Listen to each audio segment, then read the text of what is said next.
teardrops feel like rain today when I told Johnny what I had to say.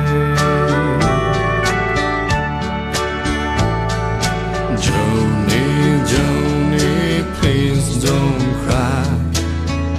You'll forget me by and by. You're just 15, I am 22. And Johnny, I just can't wait for you. Soon I left our little hometown, got me a job and tried to settle down. But these words kept haunting my memory, the words that Johnny said to me.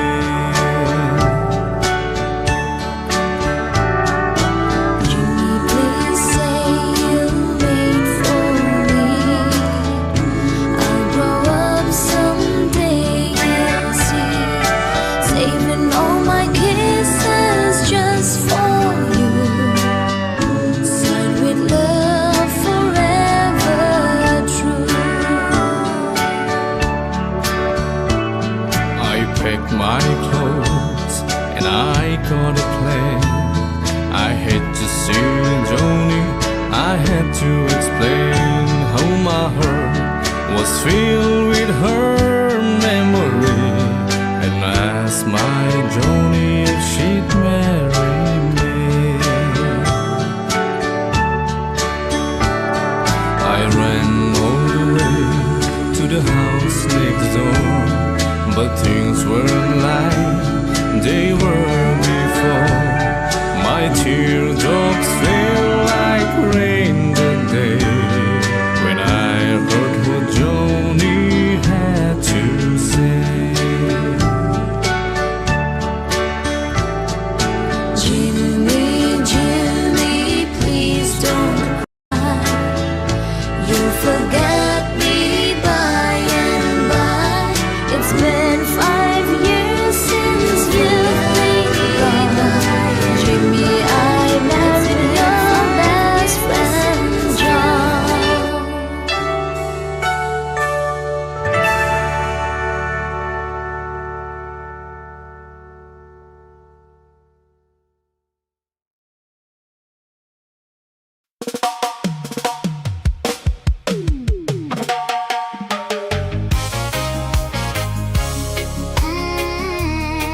Victe sukatan ka ba?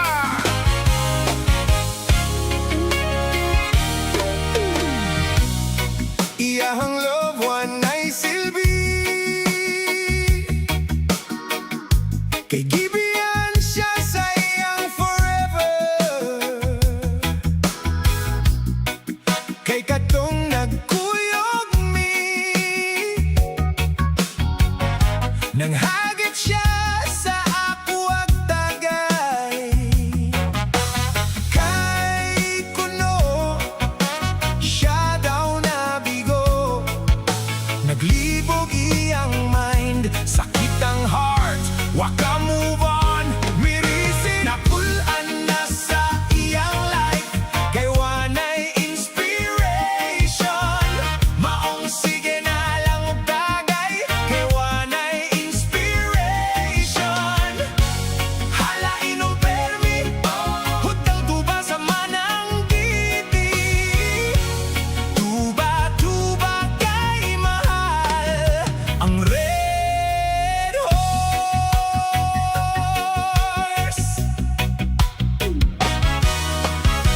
Vigde sukatan. Kay ngano, og nganong hubog bermi. Iyang uyab na anay together. Nawadag paglaom ang iyang kinabuhi. Sa inom lang permi nakatambay. Kay kuno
to the house next door.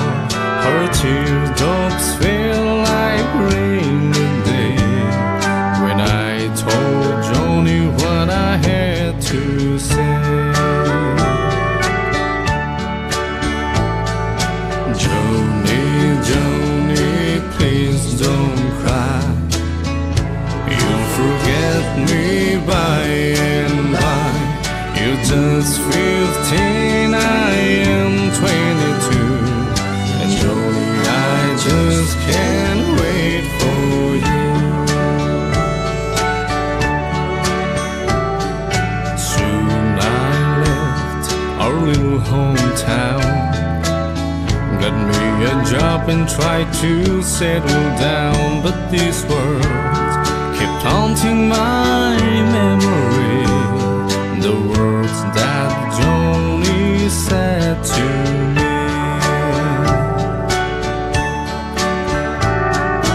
Johnny, please say you'll wait for me. I'll grow up someday, you'll see.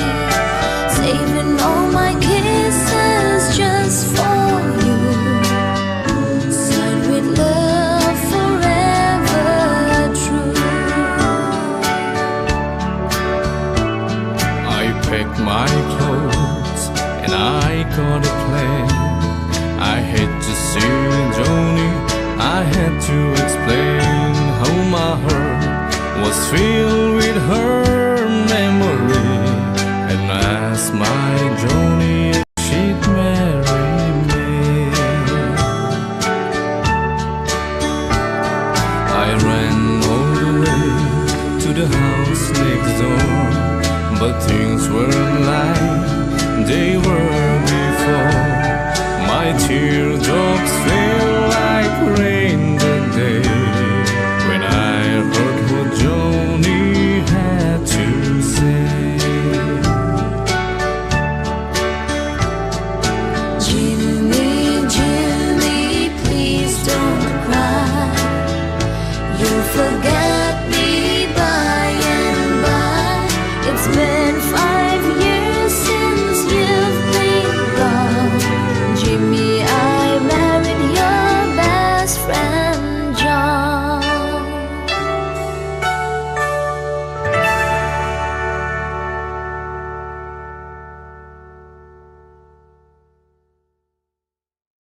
Magandang araw po, mga mahal kong lolo't lola.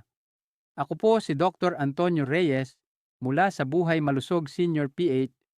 May mahalaga akong tanong. Alin sa mga gulay na kinakain nyo araw-araw ang pwedeng nagpapataas ng blood sugar, nagpapabigat ng kidney, at pwedeng magtulak sa inyo papunta sa dialysis? Alam kong gulay, healthy, pero hindi po lahat ng gulay ay ligtas para sa may diabetes at may mahinang bato. Marami po sa aking pasyente ang nagsabi, Dok, gulay lang naman kinakain ko, bakit lumalala pa rin ang creatinine ko? Dok, bakit kahit puro gulay ako, mataas pa rin sugar ko? At nang tingnan ko ang diet nila, 3/4 gulay na dapat iwasan ng may diabetes at CKD, araw-araw nilang kinakain. Kaya ngayong video, ibabahagi ko 5 gulay na dapat iwasan, bakit sila mapanganib, ano ang ligtas na alternatibo, at ang kwento ng pasyente na muntik ng madialysis dahil sa maling gulay. Simulan na natin. Part 1. Bakit may mga gulay na masama sa may diabetes at mahinang bato? Mga lolo't lola, alam kong madalas kayong malito at magtanong, Dok, gulay naman yan ha? Bakit bawal? Ganito po ang paliwanag. 1. Potassium overload. Kapag mahina ang kidneys, CKD, hindi na nila kayang ilabas ang sobrang potassium. Kapag nag-ipon sa dugo ang potassium, nanginginig ang kalamnan, sumisikip ang dibdib, tumataas ang presyon, at sa matinding kaso, maaaring magdulot ng cardiac arrest. Kaya kahit gulay, kung mataas sa potassium, delikado para sa may CKD. 2. Sugar spiking vegetables. May ilang gulay na may mataas na glycemic load. Ibig sabihin, pag kinain, biglang taas ang blood sugar. Para sa may diabetes, ito ay napakapanganib dahil pinapabilis nito ang pagkasira ng kidneys. 3. Oxalates. Ito ang substance na nagpapabilis mag-form ang kidney stones. Nagpapalala ng pananakit ng likod. Nagpapahirap umihi. Kapag may CKD o diabetes ang isang tao, mas mataas ang tsansa na tumigas at mabarahan ang bato kapag mataas ang oxalates. 4. Sodium traps. May mga gulay na kapag niluto sa karaniwang lutong Pinoy, tulad ng may patis, toyo, cubes o sabaw, nagiging sobrang taas sa sodium. Kapag mataas ang sodium, nag-iipon ng tubig ang katawan. Tumataas ang BP, bumabagal ang GFR, at mas mabilis masira ang kidney. Kaya tandaan, kahit gulay pa yan, kung maling gulay plus maling paraan ng pagluluto, pwede itong makasira ng kidney at magpataas ng blood sugar. At dito napapasok ang bimbog gulay na dapat iwasan ng may diabetes at mahina ang bato. Gulay 1, talong, eggplant. Mga mahal kong lolo't lola, bago kayo magulat, gusto ko munang linawin. Hindi lahat ng gulay ay automatic na healthy para sa diabetic at may mahinang bato. At ang isa sa pinakamadalas na maling akala ay ang talong. Alam kong paborito ito ng maraming Pilipino. Tortang talong, inihaw, ginataang talong, adobong talong, pinakbet na may talong. Pero para sa seniors na may diabetes at CKD, ang talong ay parang triple trap. At ito ang paliwanag. 1. High glycemic load. Pag niluto gulay ang talong. Pero kapag niluto ito, lalo na kung pinirito, ginisa sa maraming mantika, hinaluan ng gata, o inihaw ng tuyo, nagiging high carbohydrate ang epekto nito. Ibig sabihin, mabilis nitong napapataas ang blood sugar ng diabetic seniors. Marami akong pasyente ang nagsabi, "Dok, talong lang naman kinain ko, bakit sugar ko biglang 210? Dok, gulay yan ah, bakit parang mas lumala diabetes ko?" Ang sagot, dahil sa glycemic load ng talong pag naluto. Ang katawan ng senior ay hindi na kasing bilis mag-metabolize ng carbs tulad noong bata pa. Kaya kahit healthy sa paningin, nagpapataas ito agad ng sugar. 2. Oil absorber, parang sponge ng mantika. Kung may gulay na pinakamabilis sumipsip ng mantika, ito, yon. Kapag pinirito ang talong, sumisipsip ito ng mantikang parang espongha. Tumataas ang calories, tumataas ang cholesterol, at mas bumibigat ang trabaho ng kidney. Kaya may diabetic senior na ganito ang reklamo. "Dok, bakit taas cholesterol ko kahit hindi ako kumakain ng taba?"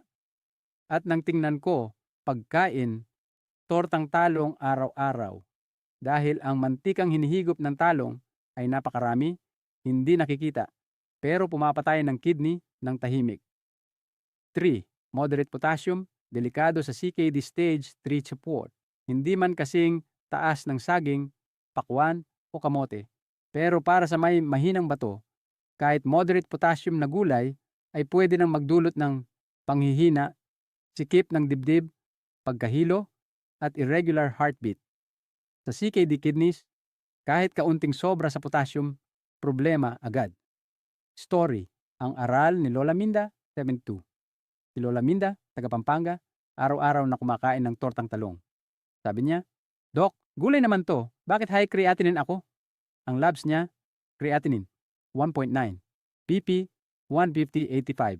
Sugar, laging lampas, 170. Nang tingnan ko diet niya, talong halos araw-araw, ginisa sa mantika, torta na may maraming mantika, sawsawang tuyo na mataas sodium, tatlong problema, high glycemic load, oil absorption, sodium sa sawsawan.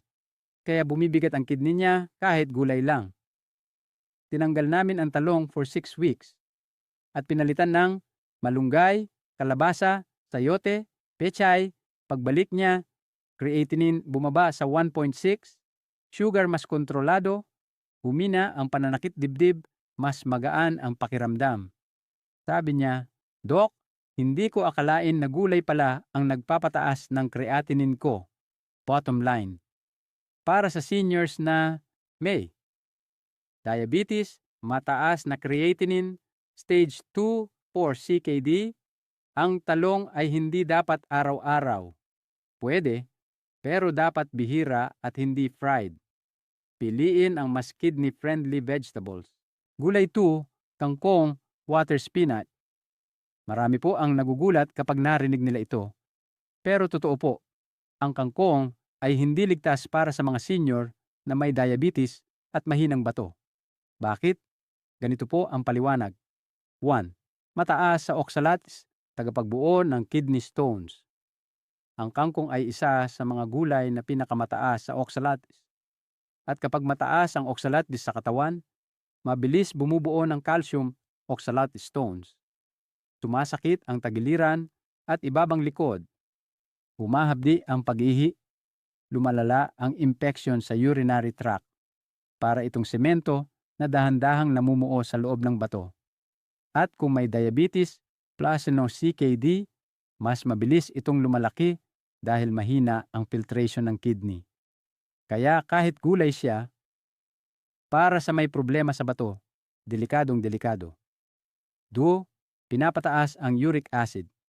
Hindi alam ng marami na ang kangkong ay may kakayahang magpataas ng uric acid, magdulot ng pananakit ng kasukasuan, magpasimula ng pamamaga lalo na sa tuhod at paa, at minsan ay mag-trigger ng gout flare. Kapag mataas ang uric acid plus may CKD pa, mas bumibigat ang trabaho ng kidneys at bumibilis ang pagkasira. 3. Isa sa pinakamaruming gulay ayon sa environmental studies. Mga lolo't lola, ito ang malaking problema.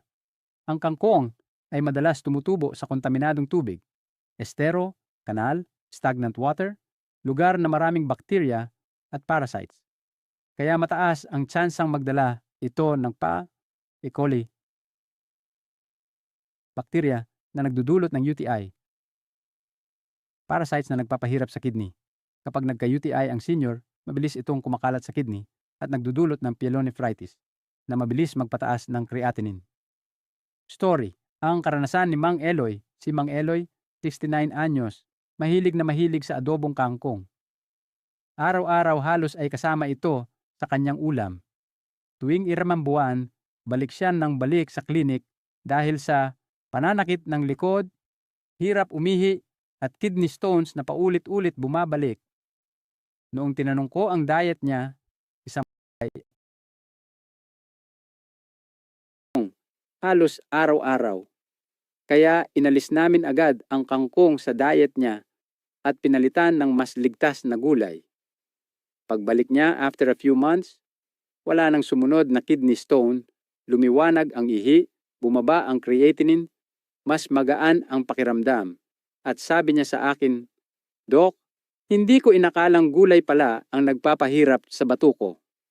Bottom line, para sa seniors na may diabetes, mataas na uric acid at mahina ang kidney. Kangkong bilisin delikado, mataas sa oxalates, nagpapataas ng uric acid. Mataas ang risk ng bakterya at UTI. Mas mabuti itong iwasan, lalo na kung may creatinine o GFR issues. Gulay 3, kamote, sweet potato. Mga lolo't lola, alam kong maraming nagsasabing healthy ang kamote. Totoo yan.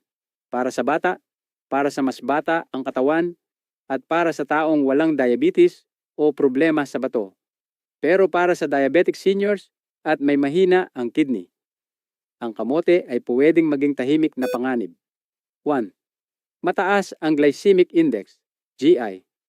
Alamin niyo po ba na ang kamote ay mabilis nagpapataas ng blood sugar, lalo na kapag nilaga, inihurno, prinito, o kinakain ng walang kasabay na protina o gulay. Sa diabetic na senior, ang epekto ay ganito. After 45-60 minutes, biglang taas ng blood sugar. After 2 hours, pagod, hilo, antok. Kinabukasan, mas mataas ang fasting sugar. Kaya marami pong nagtataka. Dok, gulay naman to. Bakit taas pa rin ang sugar ko? Dahil ang kamote ay high carb plus high sugar release. 2. Mataas sa potassium, isang maliit na serving ng kamote, 450-500 ml ang potassium agad. Para sa may CKD, lalo na stage 3-4, nahihirapan ang kidney maglabas ng potassium. Tumataas agad ang potassium level sa dugo. Pwede magdulot ng palpitations, muscle weakness, paninikip ng dibdib, at worst, heart rhythm problems. Ang potassium overload ay silent. Hindi agad nararamdaman, pero delikado. 3. Nagpapabigat ng tiyan. Ang kamote ay mataas sa starch, madaling magpa-bloat. Nakakapagbigay ng gas. Para sa senior na may mahina ang kidney, ang ganitong bloating ay nampin, nagpapadagdag ng pressure sa kidney area, nagpapahirap huminga, nagpapalala ng pagod. Hindi ito obvious sa mga unang araw, pero pag araw-araw kinakain, ramdam ang bigat. Story. Ang aral ni Lola Iday, 74, taga Laguna, ay naniniwalang kamote ang healthiest food, pang-diet at pangkalusugan. Araw-araw ang routine niya, nilagang kamote sa umaga, kamote ulit sa merienda. Pero napansin niya na kahit puro healthy food, hindi bumababa ang sugar niya. Lagi siyang nasa 210, 240 kahit konting kain lang. Pagdating sa klinik, tinanong ko ang diet. At doon ko nalaman kung gaano kadalas siya kumain ng kamote. Ang sabi ko sa kanya, Lola, healthy ang kamote. Pero hindi healthy para sa diabetic plus CKD kidneys. Tinanggal namin ang kamote ng 3 weeks. Pinalitan ng boiled saba, mas stable GI, gulay na low potassium, light protein. Pagbalik niya, sugar, 140, 160, mas magaan ang pakiramdam, wala na ang bigat at kabag sa tiyan. Sabi niya sa akin, Dok, ngayon ko lang nalaman na ang healthy food ko pala ang nagpapalala sa sugar ko. Gulay 4, gabi, taro. Ito ang silent sugar racer. 1. High carb veggie. Mas mataas pa sa kanin ang carb load. Isang gabi serving, parang 1 cup rice. 2. Taas oxalates nagpapabilis ng pagbuo ng kidney stones. 3. Slow digesting but sugar spiking pumapalo sugar after 2 hours. Hindi agad kita. Story. Tatay Ponso mahilig sa laing at sinigang na may gabi. Bakit tumataas sugar niya kahit puro gulay daw? Ang gabi ang dahilan. Gulay palm, mais, corn. Ito ang pinaka-common na hindi alam ng seniors. 1. High sugar corn. Mataas sa starch, nagiging glucose agad. 2. High potassium bad for CKD. 3. Hard to digest, nagpapatigas ng tiyan, nagpapabigat sa kidney. Story, Lola Priscilla, mahilig sa nilagang mais. Creatinine 1.8, 2.0, tinanggal namin mais. After 6 weeks, creatinine 1.6, sugar bumaba, hindi na sumasakit ang likod. Part 6, 5 kidney and diabetes friendly alternative gulay. Kung bawal ang pimpo gulay, anong pwede? 1. Patola low potassium, low sugar. 2. Upo na pakabanayad para sa kidney. 3. Kalabasa, moderate amount, good for eyes, plus kidney. 4. Pechay low potassium, high fiber. 5. Ampalaya, best vegetable for diabetics. Mga mahal kong lolo't lola, hindi ko sinasabing masama ang gulay. Pero kapag may diabetes at mahinang bato, may mga gulay na nagpapabilis ng pagkasira ng kidneys at nagpapataas ng blood sugar nang hindi nyo alam. Pero ngayon, alam nyo na ang simpong gulay na dapat iwasan. At alam nyo na rin ang alternatibo. Kung gusto nyo pa ng mga video tungkol sa creatinine, bato, blood sugar, binti, puso, at pangkalahatang kalusugan ng seniors, mag-like, mag-subscribe, at i-share sa kapwa senior para sabay-sabay po tayong gumaling. Ako po si Dr. Antonio Reyes. At ito ang Buhay Malusog Senior PH. Mahal ko po kayo. Magandang buhay mga bata! Tara, samahan ninyo akong matuto kasama si... Teacher Aika, your online teacher. Please don't forget to subscribe, like, share, and hit the notification bell for more videos. Thank you! Matatag Curriculum, Science, Grade 5, Quarter 1, Lesson 2. Our topic for today is about matter, states, and characteristics. This is Teacher Aika, your online teacher. Let's start! Learning competencies and objectives. The learners describe the properties of solids, liquids, and gases in terms of shape and volume. A. Solids, definite shape and volume. B. Liquids, no definite shape, definite volume. C. Gases, no definite shape or volume. The learners will be able to differentiate solid, liquid, and gas based on their molecular attraction, arrangement, shape, and volume. Let's have a short review. Today, we shall have a game as a form of review of your lessons last week. We will call this game Phase Race, solid, liquid, or gas.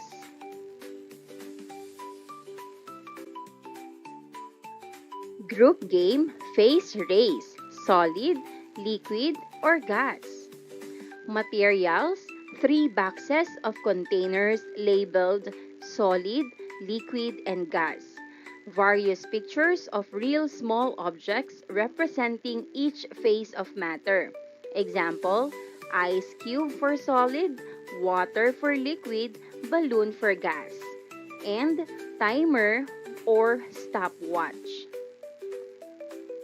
Instructions: divide the students into small groups or teams.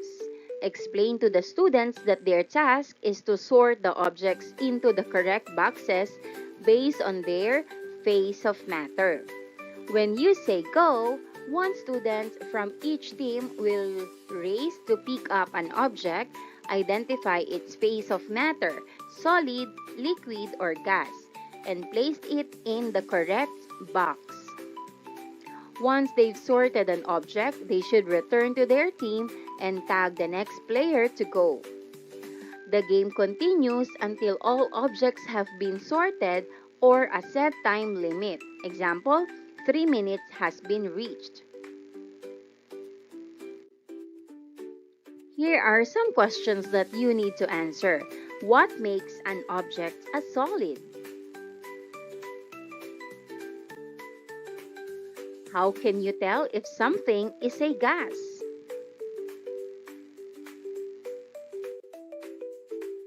Can you give examples of each phase of matter from everyday life?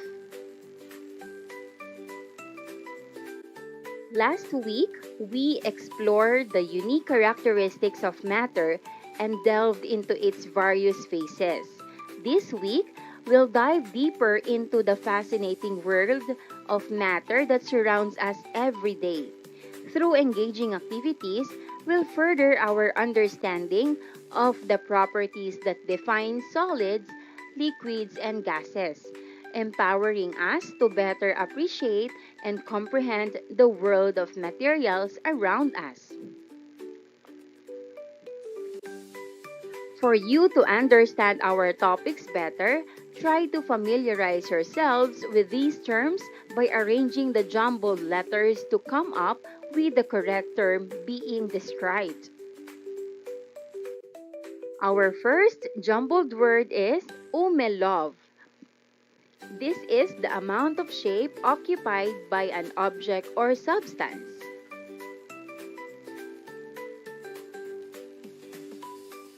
The answer is volume. Volume.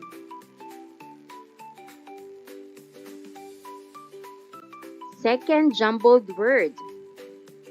It is a graphical representation of an object's form or its external boundary, outline, or external surface. It is distinct from other object properties such as color, texture, or material type.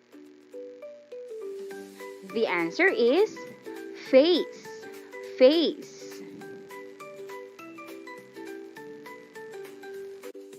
Day 1, subtopic number 1, properties of solid, liquid, and gas.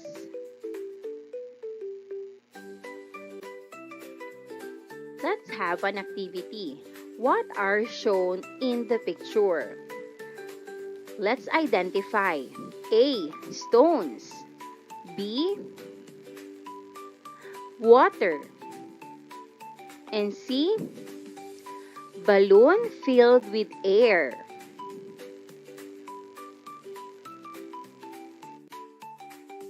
You have learned last time that all matter can exist in three states, namely solid, liquid, and gas. Do you know that these three states of matter have different properties?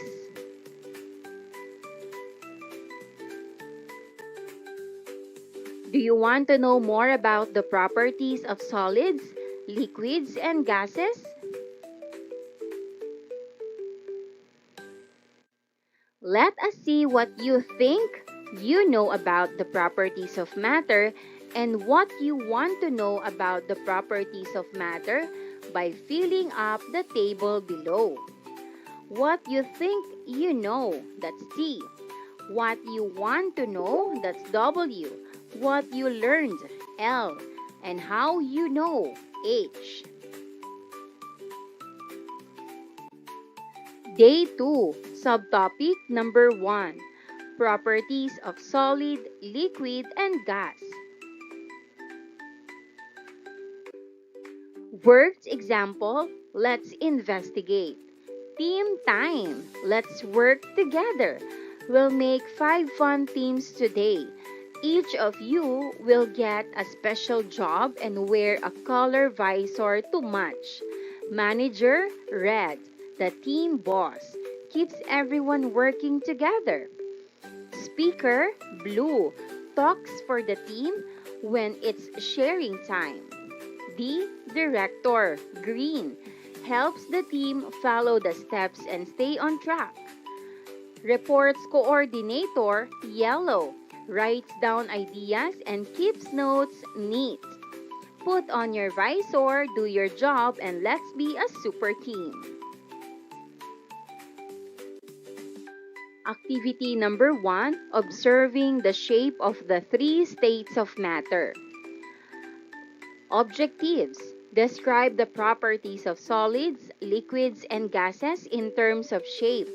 And B. Differentiate the distinct shapes exhibited by the three states of matter, solid, liquid, and gas, through hands-on exploration and observation.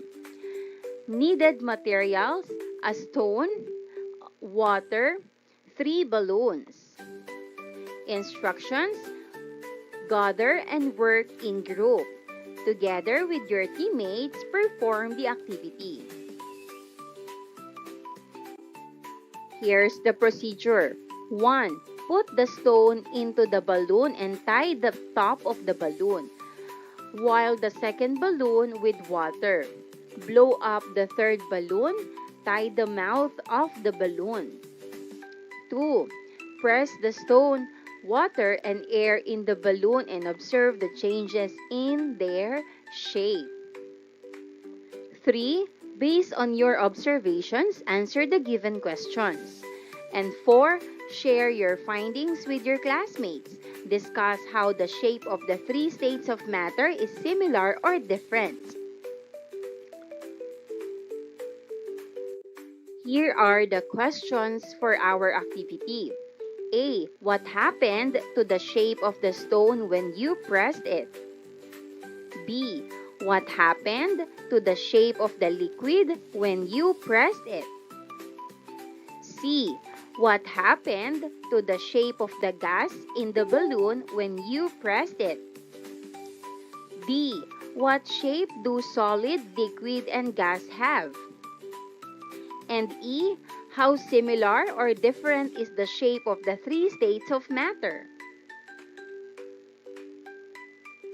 Let's have the discussion. Based on the activity we have conducted and observing the shape of the three states of matter.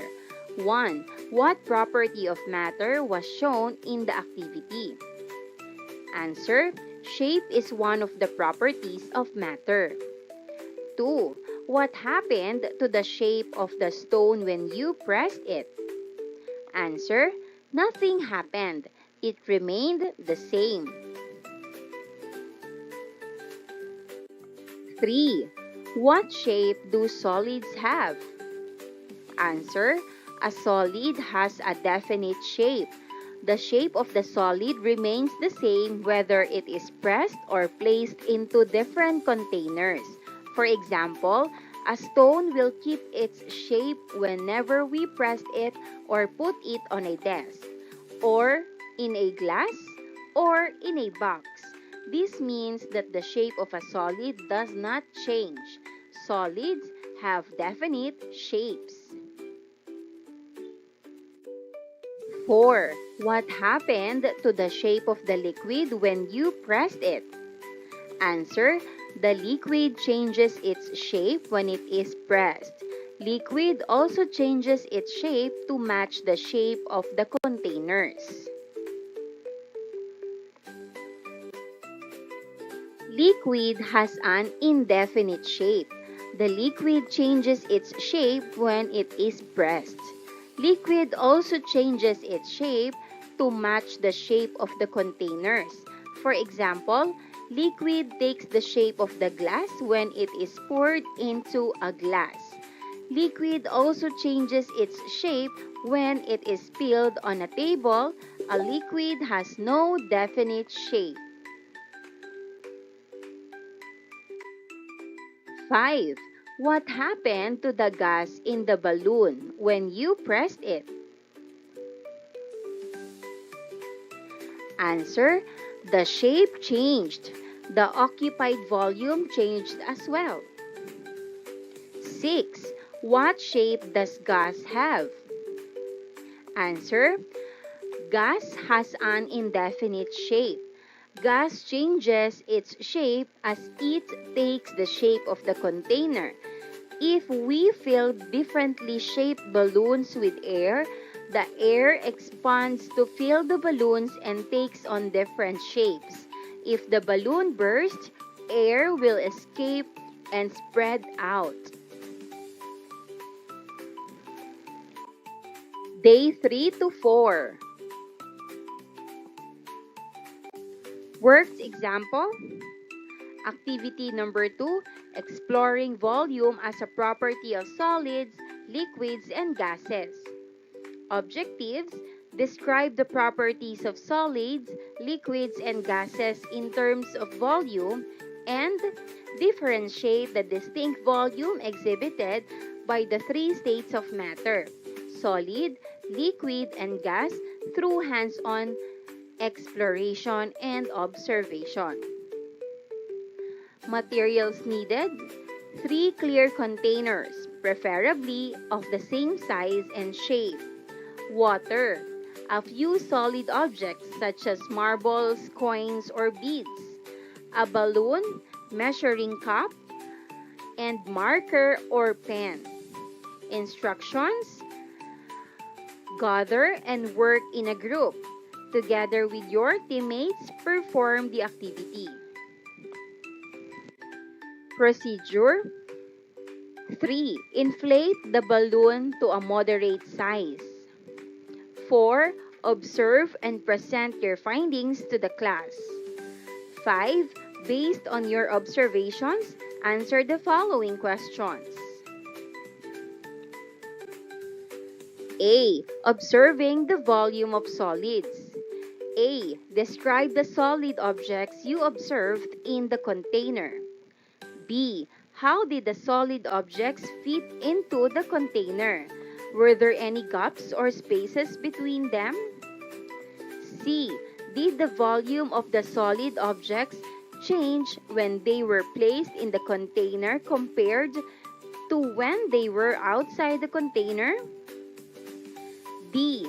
Based on this activity, can we conclude that solid has a definite volume? B. Observing the volume of liquids. A. Describe the container filled with water. Did the water completely fill the container? B. How did the water take the shape of the container? Did it fill all the corners and edges? C. How did you measure the volume of the water in the container? What unit of measurement did you use? D. Did the volume of the water change when you poured it into the container compared to when it was in the measuring cup? And E. Based on this activity, can we conclude that liquid has a definite volume? C. Observing the volume of gases. A. Describe the inflated balloon. How did it appear in terms of volume? B.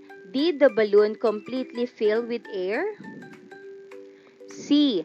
Did the volume of the balloon change when you inflated it compared to when it was deflated? D. Based on this activity, what can we conclude about the volume of gas? Let's have discussion. Observing the volume of solids. 1. Describe the solid objects you observed in the container. Answer. The solid objects were small marbles made of glass. 2. How did the solid objects fit into the container? Were there any gaps or spaces between them? Answer. The solid objects filled the container, but there were small gaps between some of the marbles. 3. Did the volume of the solid objects change when they were placed in the container compared to where they were outside the container? Answer. The volume of the solid objects did not change when they were placed in the container. 4. Based on this activity, can we conclude that solid has a definite volume? Answer. Yes, solid has a definite volume. The volume of a solid can be calculated using various methods depending on its shape. You will learn this in our succeeding lessons. Observing the volume of liquid. 1. Describe the container filled with water. Did the water completely fill the container? Answer. The container was filled with water, and the water filled the container. 2. How did the water take the shape of the container? Did it fill all the containers and edges? Answer. The water took the shape of the container and filled all the corners and edges. 3. How did you measure the volume of the water in the container? What unit of measurement did you use? Answer. We measured the volume of the water using a measuring cup and poured it into the container. We use milliliters or ml as the unit of measurement. 4. Did the volume of the water change when you poured it into the container compared to when it was in the measuring cup? Answer. The volume of the water did not change when we poured it into the container. We used the same measuring cup for both measurements. 5. Based on this activity, can we conclude that liquid has a definite volume? Answer. Yes, liquids have a definite volume, meaning they occupy a fixed amount of space regardless of the container's size or shape. Observing the volume of gas. 1. Describe the inflated balloon. How did it appear in terms of volume? Answer. The inflated balloon appeared to be full of air and was moderately sized. 2. Did the balloon completely fill with air? Answer. The inflated balloon appeared to be full of air and was moderately sized. 3. Did the volume of the balloon change when you inflated it compared to when it was deflated? Answer: the volume of the balloon increased when we inflated it compared to when it was deflated. 4. Based on this activity, what can we conclude about the volume of gas? Answer: gas has no definite volume. The gas filled the balloon, causing it to expand. The volume of the gas increased to fill the available space inside the balloon, demonstrating that gases do not have a fixed or definite volume. Gases expand to fill the container they are in, and they have indefinite volume compared to solids and liquids, which have fixed volumes. 5. Can you think of other examples where gases expand or compress to fill their containers in everyday life? Answer: the gas inside the LPG tank is compressed to fit the tank. Once you open it, the gas inside is released to light up the stove so you can use it for cooking. Learners' takeaways. Therefore, who can describe the properties of solids, liquids, and gases in terms of shape and volume? Solids have their own shape and take up a set amount of space, definite volume. Example, a book stays the same shape and size. Liquids do not have their own shape but still take up a set amount of space. Example, water takes the shape of the cup, but the amount stays the same. Gases. Gases have no shape and no set amount of space. They spread out everywhere. Example, air fills up a balloon or a whole room. Reflection on learning. Go back to the TWLH chart. Let the students reflect and check if their answers in the think column are correct. Ask them also if their answers in the one column were addressed during the conduct of the various activities. Finally, let them accomplish the learned and how column.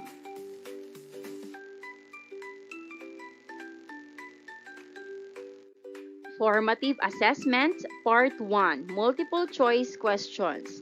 1. Which property best describes a solid? A. Indefinite shape. B. Indefinite volume. C. Definite shape and volume. D. No shape or volume. 2. What happens to the shape of a liquid when poured into different containers? A. It retains its original shape.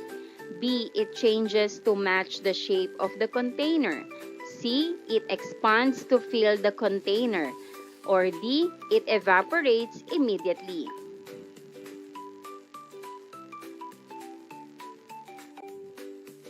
3. How does the volume of a liquid compare when poured from one container to another?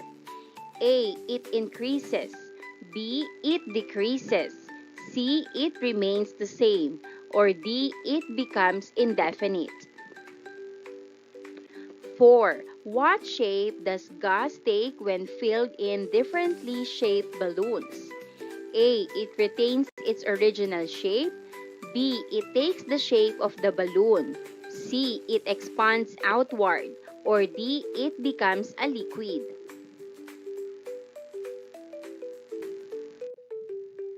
5. Which phase of matter has a definite shape and does not take the shape of its container? A. Solid. B. Liquid. C. Gas. Or D. Plasma. 6. What did you observe about the volume of the solid marbles placed in a container? A. The volume increased. B. The volume decreased. C. The volume remained the same. D. The volume became indefinite. 7. How did you measure the volume of the water in your activity? A. You weighed the water. B. You counted the droplets. C. You used a measuring cup and milliliters or ml. And D. You guessed the volume.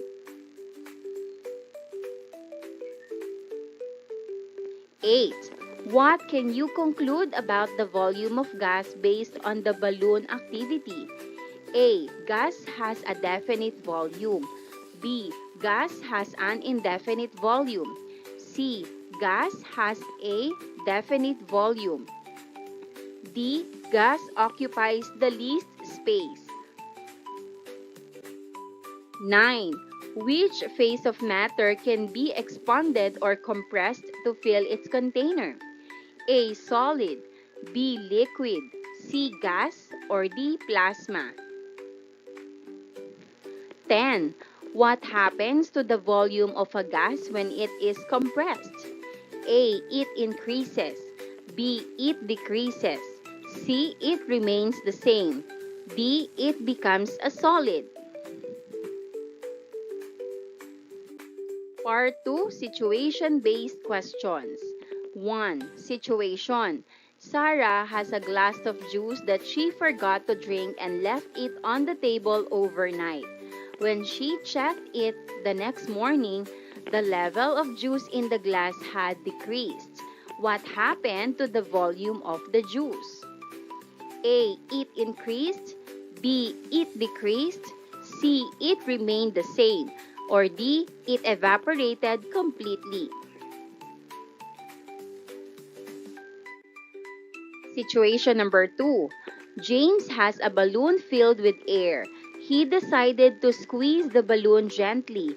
What change did James observe in the balloon? A. The balloon's shape remained the same. B. The balloon's volume increased. C. The balloon's volume decreased. Or D.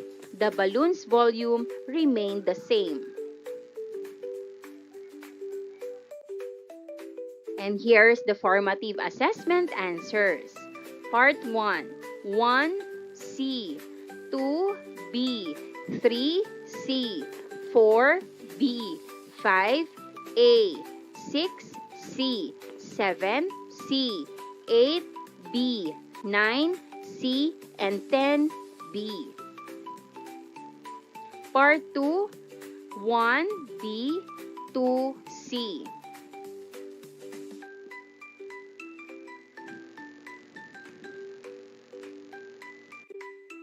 Maraming salamat sa panonood. Huwag kalimutang i-like at mag-subscribe para sa higit pang educational content. I-click ang bell icon para ma-update ka sa ating mga bagong video. Salamat!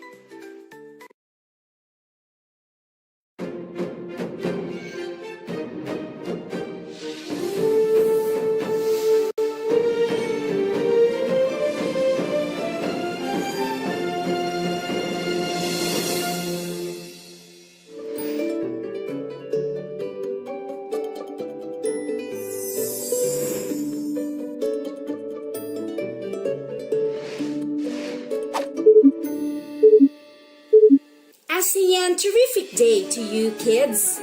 Together, we'll explore, discover, and find answers to the mysteries of the world through science. I am your grade 5 super science teacher, Vivian. Today, we will learn about the properties of materials and why it is important to understand these in using and handling them. Are you excited? Let's go! Join me! Let's enter the kingdom where fun and exciting learning experiences are about to happen. Only here at DepEd TV. I will be flashing a scrambled word on the screen. Guess what the correct word is. Are you ready? Great! What word is this? This word is matter. Did you get it? Very good. Can you still remember what is matter? Let's recall. Matter is defined as anything that occupies space and has mass. All objects that we deal every day are all matter. They take up space and they also have mass. As discussed in your Science 3, matter comes into different phases, which can be solid, liquid, and gas. Other phases of matter will be discussed in your higher science subject. Oops! Where do you think are we now? We are in a kitchen. For sure, you all have seen and even used a cooking pot. But can you name some properties of the materials used in making cooking pots? Children, take a look at it. It may or may not look exactly the same as that in your homes, but the parts are usually made of the same materials. The cooking pot that you are seeing has a body made of metal, a cover made of glass, and handles are fitted with plastic. Let's go back to our classroom and discuss what we have seen in the kitchen. But before we go to the properties of the materials used in making cooking pots, I'd like you to think of the answers to the following questions. Number 1. Why are most cooking pots made of metal? Number 2. What will happen if the cooking pot is made of wood, plastic, or paper? Number 3.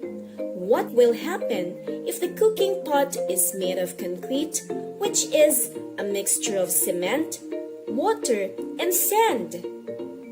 Number 4.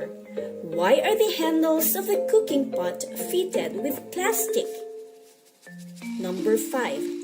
Why is the cover of the cooking pot made of glass? I know you have your own answers in mind.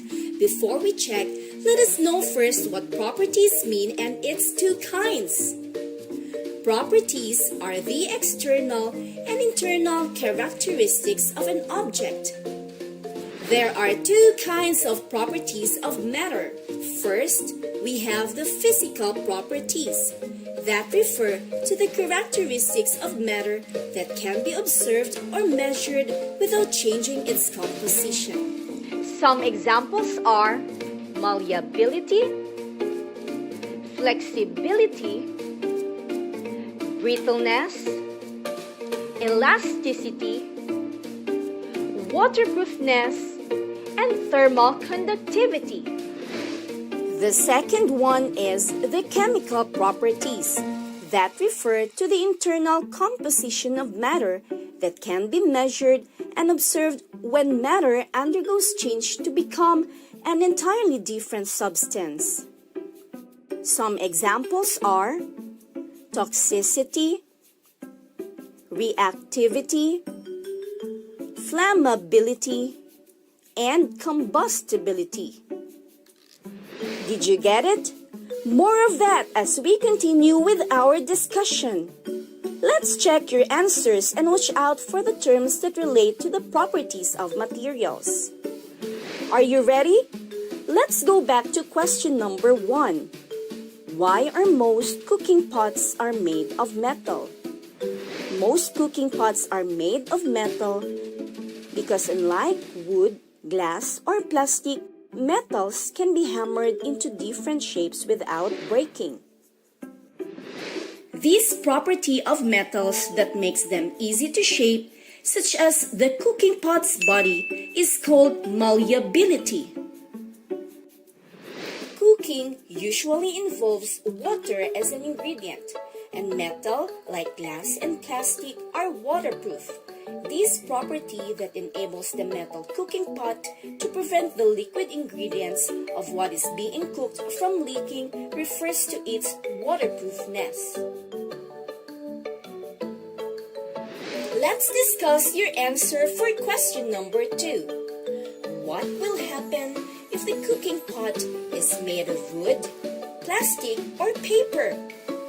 If the cooking pot is made of wood, plastic, or paper, it will burn because when cooking pot is used to cook food, it is placed over fire. While cooking pots which are made of metal do not easily burn, it can withstand the heat. Wood, paper, and plastic are examples of materials that easily burn. The property of materials that determines whether or not they will easily burn is called combustibility. When cooking, pots are usually placed over fire.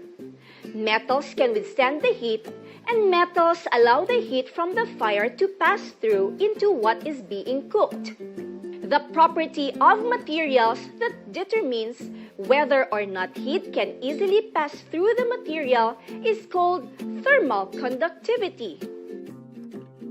A related but different property, which is differentiated from combustibility in terms of the ease with which a combustible material can be ignited, is referred as flammability. How about the answer for question number 3? What will happen if the cooking pot is made of concrete, which is a mixture of cement, water, and sand? The answer is no. It will take a longer time to cook the food because heat cannot easily pass through it. Concrete is not as good a thermal conductor as metals. Another important consideration in cooking is to make sure that the material of the cooking pot does not react with the ingredients of the food of being cooked. The property of materials that refers to their ability to undergo chemical reaction with other materials is known as reactivity. Most metals are non-reactive, so it will not undergo chemical reaction with the ingredients that may cause poisoning, making them safe as materials for making cooking pots. It is important to use safe cookware when preparing food. Toxicity is the property of a material to which a chemical substance or a particular mixture of substances can damage or harm an organism. How about question number 4? Why are the handles of the cooking pot fitted with plastic? The poor thermal conductivity of certain materials like plastic is also the reason why handles of the cooking pot are fitted with plastic, because heat cannot easily pass through plastic. In some cooking pots, rubber is used. Aside from being a good insulator, rubber also has the ability to be stretched and return to its original shape when the stress is removed, a property called elasticity. Again, elasticity is the ability of a material to be stretched and return to its original shape when the stress is removed. Lastly, for question number 5, why is the cover of a cooking pot made of glass? The cover of a cooking pot is made of certain kind of glass so that one can easily see what is going on inside, because glass is transparent. Transparency is the ability of a material that allows light to pass through without so much scattering. Unlike plastic, which easily deforms when heated, glass is hard and can resist deformation. However, unlike metal, which does not break easily, glass is fragile. Brittleness is a property which refers to being both hard and fragile. Now that you are familiar with the properties of materials, let's try what you've got. Let's identify the object in terms of brittleness, combustibility, thermal conductivity, and toxicity. Put a check on the box that closely describes the materials. Object number 1 is a ceramic mug. Let's identify its properties one by one. Ceramic is made up of a mixture of clay, water, and powder. Is it hard and flexible? or hard and fragile? It is hard and fragile. It easily breaks when accidentally pushed. As to combustibility, is ceramic mug combustible or non-combustible? The answer is non-combustible. Ceramics like plant pots, figurines, and cups do not easily burn. How about as to its thermal conductivity? Does it allow heat to pass through? It's a poor conductor of heat, therefore it's an insulator. When it comes to its toxicity, is ceramic mug toxic or non-toxic? It's a non-toxic material. In fact, we use plates, bowls, and cups which are made of ceramic. Let's move on to object number 2, a wooden hanger. A wooden hanger is made of wood. Is it hard and fragile or hard and flexible? It is hard and fragile. A wooden hanger is breakable. In terms of combustibility, do you think it will burn or not? Remember, it's a wood. Of course it will burn, therefore it's combustible. What about in terms of thermal conductivity? Does it allow heat to pass through? No, it's not. Therefore, it's an insulator. How about its toxicity? Is it toxic or non-toxic? Wood is non-toxic. In fact, some of our kitchen utensils are made of wood.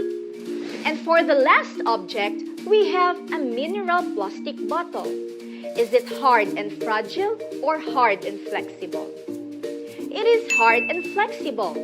It does not break easily. When in terms of combustibility, is it combustible or non-combustible? It is combustible. Plastic is an example of a combustible material. Does it allow heat to pass through?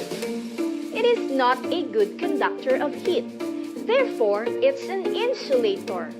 That is why handles of a cooking pot are fitted with plastic. Next, is it toxic or non-toxic? It is a non-toxic material. We even used food containers which are made of plastic. Perfect! Are you still with me? Good! Based on the properties mentioned a while ago, let's identify the physical properties and the chemical properties. The following are the common physical properties of materials. We have hardness, brittleness, flexibility, elasticity, waterproofness, thermal conductivity, and malleability. They showed characteristics of matter that can be observed or measured without changing its composition. How about the common chemical properties? We have combustibility, flammability, toxicity, and reactivity. This group of properties are observed or measured when matter undergoes change to become an entirely different substance. Now, I want you to sit back, listen, and relax for a moment. I have a friend named Maria. Are you excited to meet her? Lend me your ears and eyes as I begin to introduce her. Maria is a grade 5 learner. Let's say hi, Maria. Hi, Maria. Do you know what Maria needs? Maria is here to ask help from us.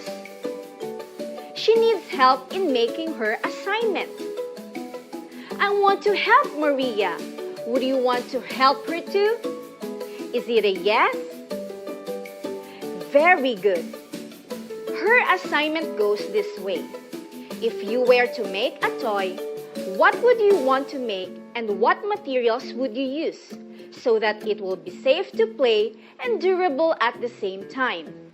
Make a drawing of this toy and explain why would you use the materials that you have identified. Do you have an idea, children? Let's see what Maria wants. Oh, I guess she wants a doll. Children, let's bring it on. Let's help Maria. Maria's doll is made of rubber. It is safe to play because it is soft, flexible, and durable. It does not break easily as well. The head and shoes of Maria's doll is made of plastic.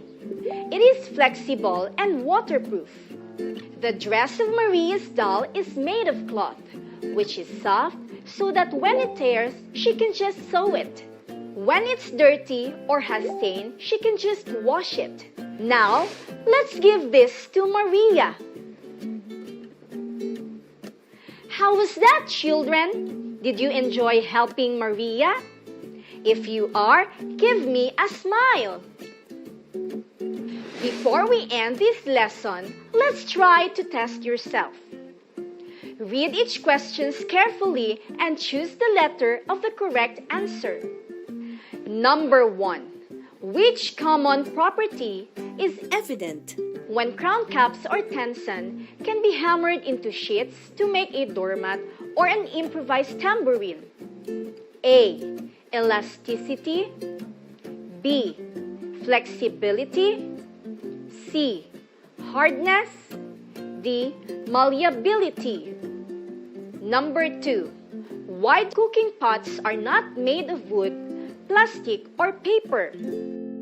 Children, choose the correct statement or statements below. 1. Wood, plastic, and paper are combustible.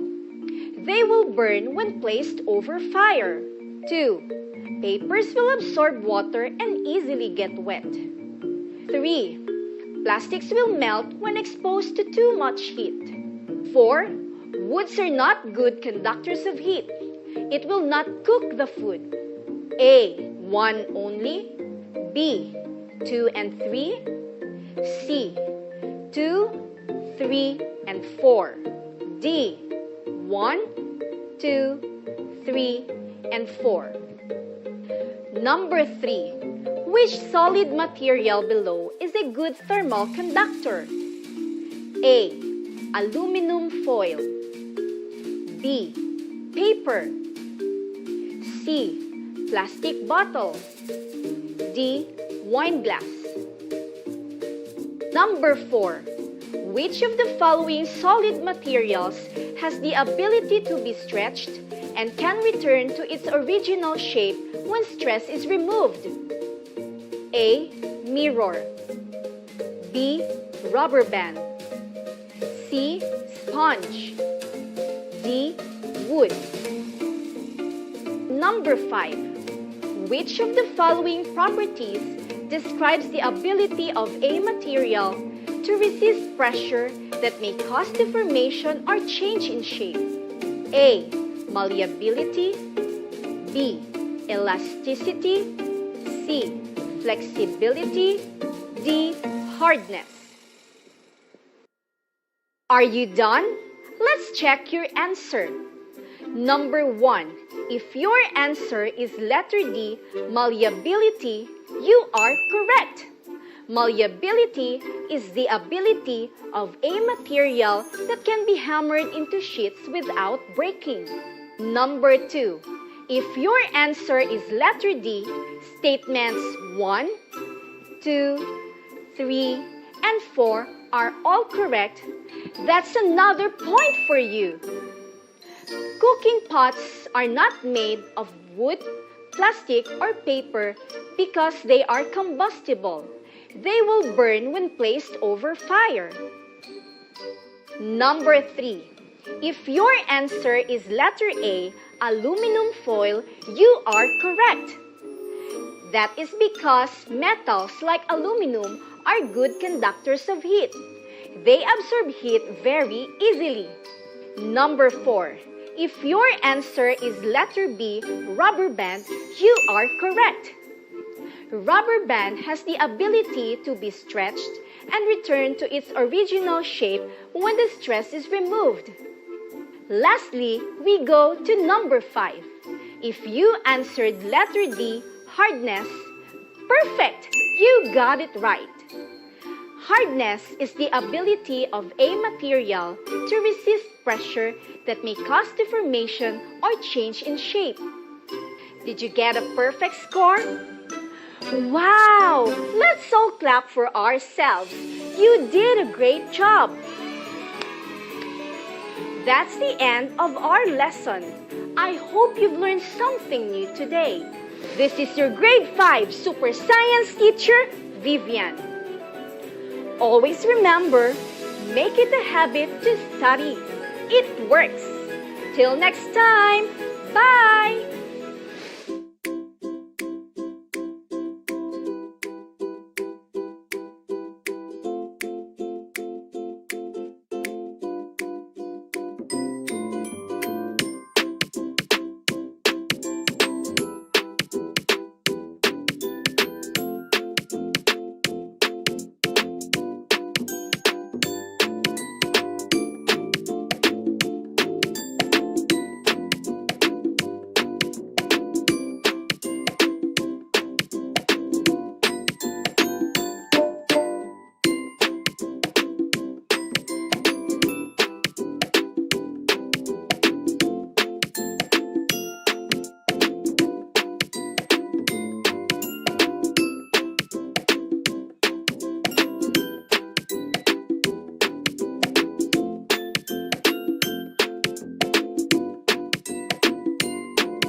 Lahat ng sasabihin ko, naniniwala ko na tunay ang pag-ibig mo. Huwag lang pansinin ang nasa paligid mo. Isipin mong ika'y minamahal ko.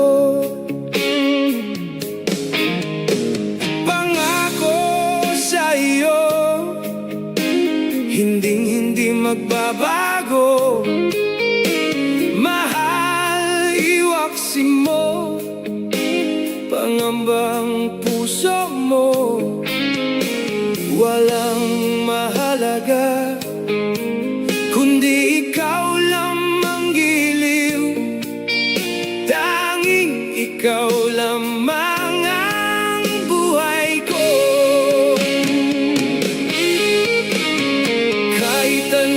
Pang nakaraan mo, walang sinuman ang makapagbabago.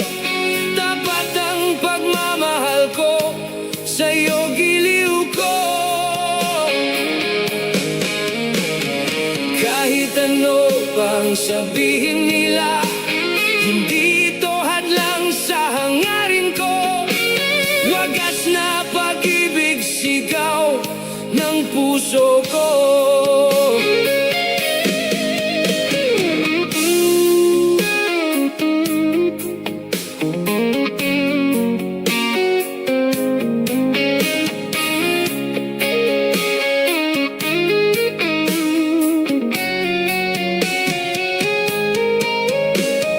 Pag-ibig ko sa'yo, paglalaban ko. Hindi mahalaga parusa man ako, ang tanging pangarap ko ay ang pag-ibig mo, giliw. Ikaw lagi ang sigaw ng puso ko.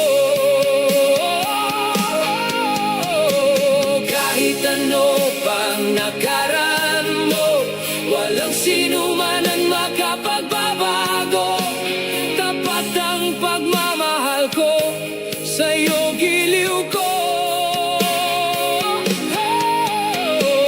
Kahit ano pang sabihin nila, hindi ito hadlang sa hangarin ko. Wagas na pag-ibig, sigaw ng puso ko. Kahit ano pang nakaraan mo, walang sino man ang makapagbabago. Tapat ang pagmamahal ko, sa'yo giliw ko. Kahit ano pang sabihin nila, hindi ito hadlang sa hangarin ko. Wagas na pag-ibig, sigaw ng puso ko. Kahit ano pang nakaraan mo, walang sino man ang makapagbabago. Tapat ang pagmamahal ko, sa'yo giliw ko. Kahit ano pang sabihin nila, hindi ito hadlang sa hangarin ko. Wagas na pag-ibig, sigaw ng puso ko.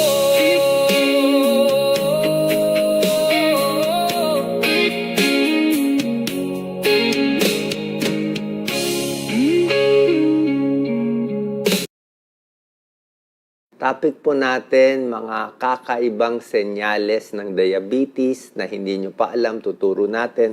Alam nyo naman, diabetes, delikado to, di ba? Oras na may diabetes tayo, babantayan natin maraming komplikasyon. Pwede sa puso, pwede sa stroke, pwede sa paa, pwede sa mata, maraming komplikasyon. So ito yung mga kakaibang signs na hindi mo napapansin. Tulad ng mga ihi ng ihi sa gabi, pwede ba yan? Pwede bang sign ng diabetes? Lalo na to, may ibang senyales ng diabetes sa gabi lumalabas. Kaya hindi natin napapansin. Tingnan natin, ha? Tulad nito, number 1, ihi ng ihi sa gabi. Okay? Ngayon, pag ihi ng ihi sa gabi, marami namang dahilan. Pwedeng prostate problem, pwedeng hindi dahil, pwedeng prostate, malaki prostate, pwedeng marami ka uminom ng tubig, pwedeng senior citizen na, lalaki o babae, pero pwede rin tong senyales ng diabetes. Bakit ihi ng ihi ang may diabetes? Ang nangyari po kasi, tumataas ang blood sugar sa dugo. So, pag maraming glucose, maraming sugar sa dugo, ang gagawin ng katawan natin, ipipilit niya iihi itong extra sugar, extra glucose. So, pag pinipilit niya ihi ka ng ihi sa gabi. Okay, so isang possible sign niya ng diabetes. Kung hindi yung maiba na banggit ko, prostate at iba ba. Number 2, ito, pinapawisan sa gabi. Pawis na pawis.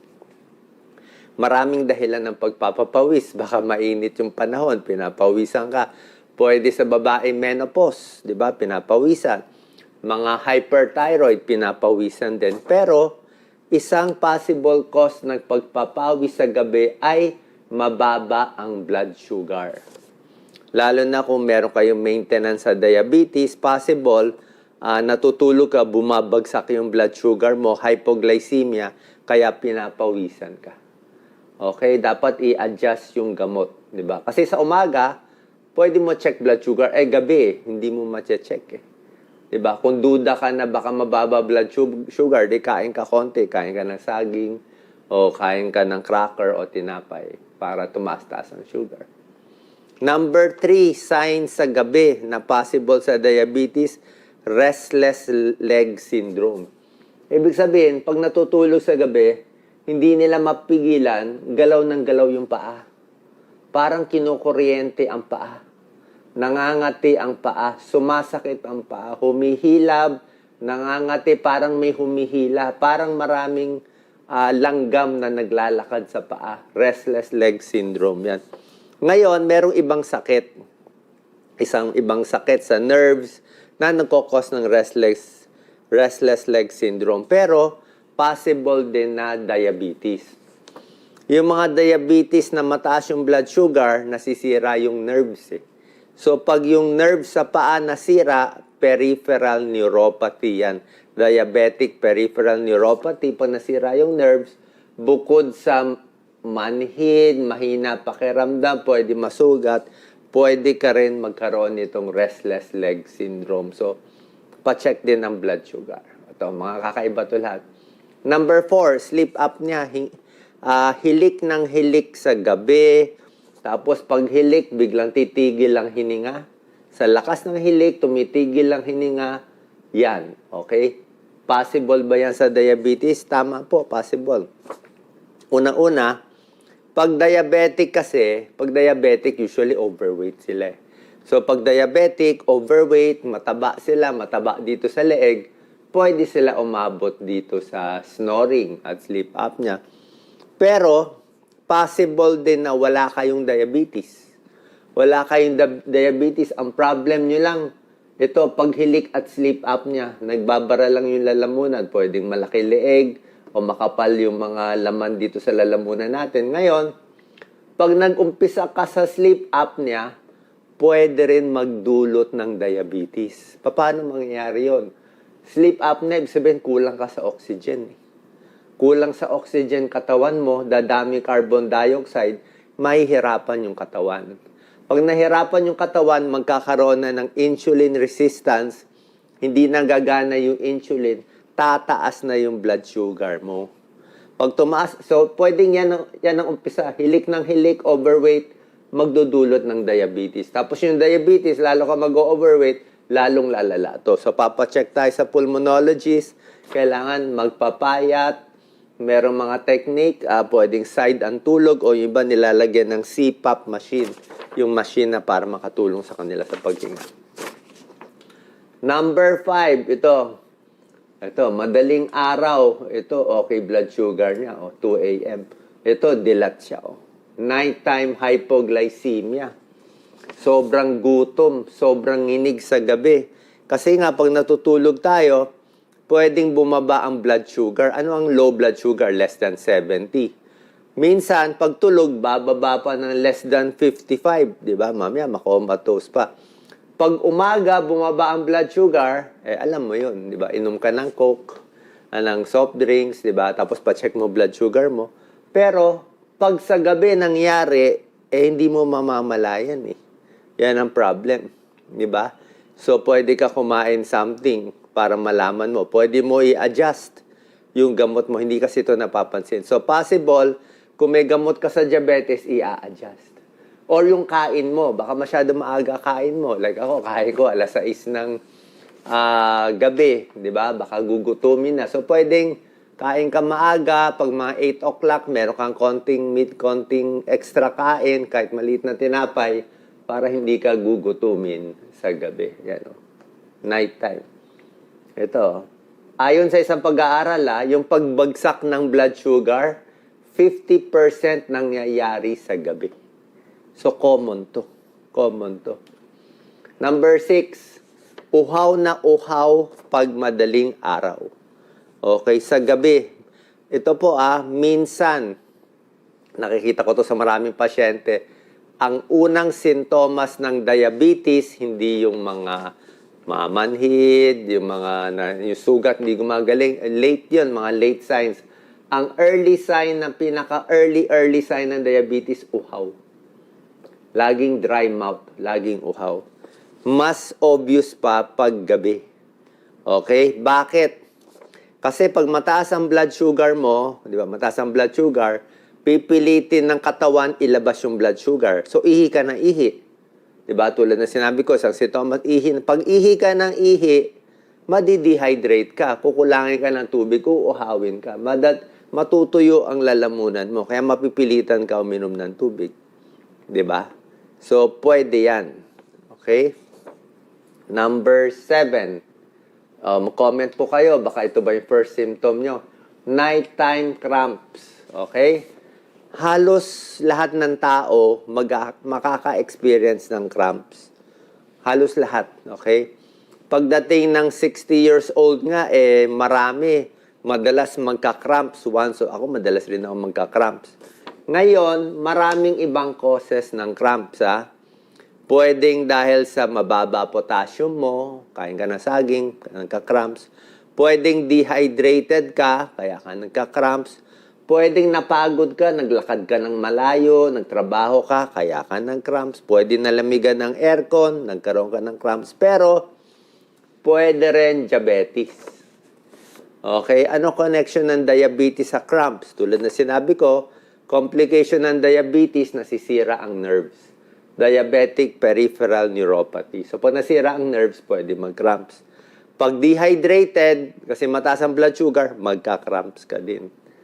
Okay? So, yung diabetic na madalas mag-cramps, usually maraming sintomas, masakit, manhid, nangingimay ang paa. So, pa-check din ang blood sugar. Number 8, malabo ang mata. Okay? Komplikasyon ng diabetes to, di ba? Pwedeng diabetic retinopathy, yung blood vessel, nabubulag. Yan ang payo sa akin ng mga ophthalmologist kong kaibigan. Sabi niya, Doc Willie, turuan mo yung kababayan natin, i-check ang mata kung may diabetes. Kasi kadalasan, yung mata ang pinapabayaan, marami nabubulag dahil sa diabetes. Tapos, ang sintomas nito, kadalasan sa gabi. Kasi gabi madilim eh. Diba? Madilim sa gabi, kaya parang lalong hindi ka makakakita, blurred night vision. Pag sa umaga, maaraw, tingin mo nakakakita ka naman. Pero pag gabi, doon lumalabas yung walang ilaw sa gabi, doon parang lumalabo ang mata, hindi ka makakita ng kulay, parang may floater pa, parang may lumulutang-lutang, i-control ang blood sugar, pa-check sa ophthalmologist. So, yan ang 8 nighttime signs ng diabetes na kakaiba. Pakita ko lang sa inyo mga tips. Normal blood sugar, 70 to 100. Okay?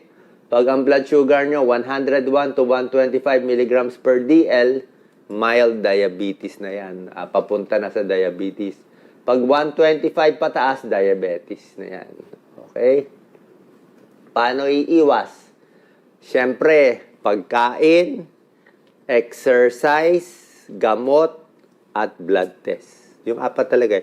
Pagkain, aayusin, exercise para bumaba blood sugar, gamot kung kailangan, at magpapacheck ng blood sugar para malaman ito.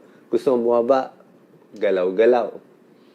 Ito yung mga usual symptoms. Sinabi ko na sa inyo, yung mga sugat na hindi gumagaling, vaginal infection, laging nauuhaw, hindi na makipagtalik, mahina na yung pagtatalik, pero medyo late na yan, namamanhid, namamayat, laging pagod. Pero yung pinakita ko sa inyo, mas kakaiba.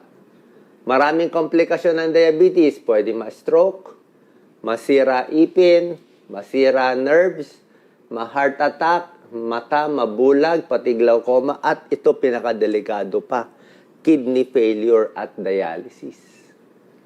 Okay, para makaiwas sa komplikasyon, dapat chinecheck lagi ang paa. Okay, bawal magpaa gabi-gabi. Pag may sugat, kailangan gagamutin na kasi pwedeng maputol ang paa.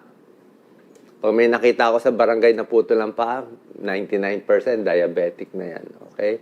Magandang sapatos, kailangan. Sa mata, yan, normal retina, yan, diabetic retinopathy. Ang nangyayari, nagkakadugo-dugo. Yan, nagkakadugo-dugo. Nagkakaroon ng mga bagong ugat yung mata. At pag nagkaroon ng mga bagong ugat, nangyayari, parang hinihila niya yung retina. Parang hinihila niya, dumadami yung ugat. Pag dumami yung ugat, yung papel, parang nakukuluntoy siya. So, minsan nagre-retinal detachment. So, kailangan pa-check ang mata, lahat ng diabetes. Sayang din yung mata. Maalaga po to. Okay? Pati ipin, importante. Oras na masira na yung ipin, kasi nga, mataas blood sugar, mabilis magka-infection. Gum disease. So, tamang pagkain, yung mga matatamis, di ba? Maalat, matataba, bawas talaga sa pagkain. Dapat talaga yung pagkain nyo, pare-pareho ang dami, lalo na kuminom kayo ng gamot. Bawas stress, exercise. Pag may sakit, tumataas ang blood sugar. May binabantayan. Stress and diabetes, malaking connection. Mas stress yung tao, mas... Ito, picture lang, timbang. Minsan kailangan ng insulin treatment, rubber shoes, check ang blood pressure, check ang puso, check ang mata. May mga gamot na binibigay, okay, baka may nakita kayong fake news na maraming mga fake news marami nagbebenta ng gamot. Pero ako, huwag kayong maniniwala sa fake news. Sinasabi ko sa inyo, harapan tayo na okay ang metformin. Okay, maganda, pwede ibigay, pwede inumin, walang delikado. Marami nagpe-fake news, sinasabi ko daw walang metformin, masama. Kalokohan po yun, nagbebenta yun ng ibang gamot. So okay ang metformin, binibigay natin. Itong mga sulfonylurea, kung ano sinabi ng endocrinologist nyo, yun din sasabihin ko. Dito lang kayo maniwala sa page natin, ha? Marami ng kalokohan ngayon sa social media, marami ng AI na kung sino-sinong iniimbento na fake news sa health, fake news sa entertainment, maraming fake news sa politika, maraming fake news. So, hindi talaga maiwasan to. Grabe na yung fake news ng social media. Pag bumababa ang blood sugar, di ba, ilan sa mga sintomas, nanginginig, mabilis heart rate, sobrang gutom, pinapawisan, nahihilo. Okay? Tapos, anong reason minsan lumalala ang diabetes, hindi na inom ang gamot, sobrang alak, at ibang mga problem. Diabetes and mental health, importante din. Mas stress tayo, meron tinatawag na diabetes distress. Pag diabetic, usually stress, may denial sa sakit, loneliness, walang motivation, frustrated, at takot sa sakit. Sundin nyo lang po to. Punta kayo sa endocrinologist nyo pag nakita mataas ang blood sugar. Salamat po.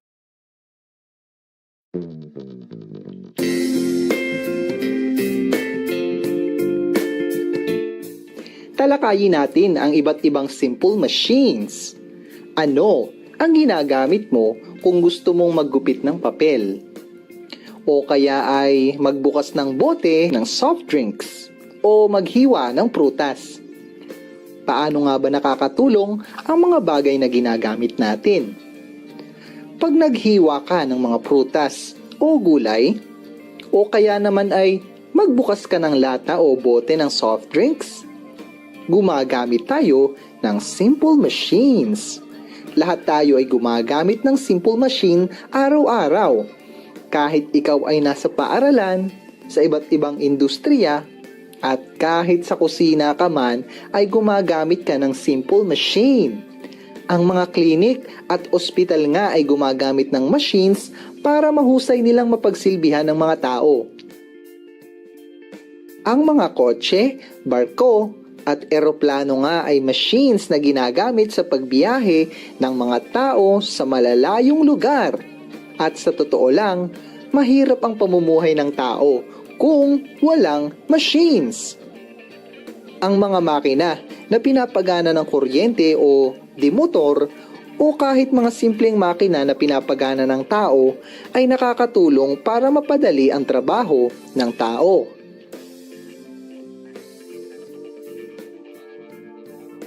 Narito ang iba't ibang uri ng simple machine. Number 1. Inclined plane. Number 2. Wedge.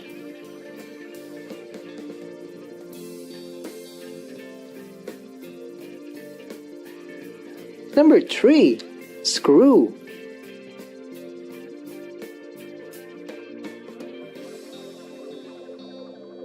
Number 4, wheel and axle.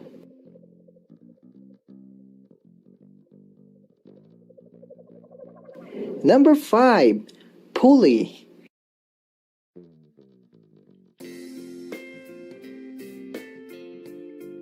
Number 6, ang mga lever.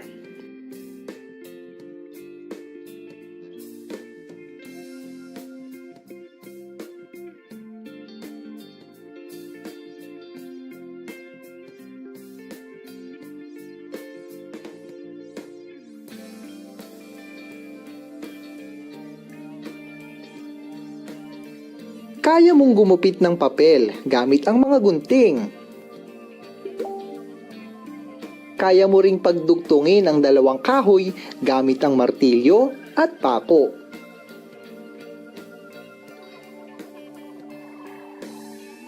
Ang mga gunting, martilyo, at pako ay mga halimbawa ng simple machines. Ano nga ba ang simple machine? Ano ang mga bahagi nito? At papaano nga ba nakakatulong sa atin ang mga simple machines? Ito ang mga tanong na ating sasagutin sa ating talakayan ngayon. Ang machines ay ginagamit para mag-transfer ng energy, pabilisin ang trabaho, at baguhin ang direksyon ng puwersa. Samantala, ang simple machines ay kaya lamang gumawa ng isang gawain o kung ano lamang ang kayang gawin nito. Ang machines ay may dalawang pangkat. Ito nga ay ang simple machines at compound machines. Simple machines are simple tools that multiply the amount of force to make work easier. Samantala, ang compound machines naman ay bagay na binubuo ng 5 o higit pang simple machines. Ang halimbawa nga ng compound machines ay ang bisikleta at sewing machine. Ngayon ay tatalakayin natin ang marami pang bagay tungkol sa simple machine. Unahin na natin ang inclined plane. Ang inclined plane ay isang flat na bagay at nakatagilid. Ibig sabihin, ang isang dulo nito ay mas mataas kumpara sa kabilang dulo. Ito ay ginagamit kung tayo ay magtataas o magbababa ng mga mabibigat na bagay.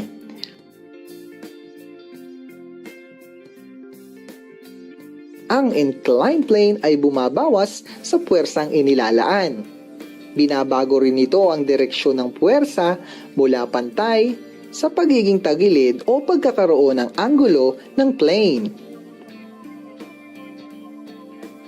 Pagmasdan ng nasa larawan, kapag maliit ang angle ng inclined plane, mas mahaba ang distansya. Ang mga naglalakihang bato, ginamit nga daw ito ng mga Romano sa pagdadala ng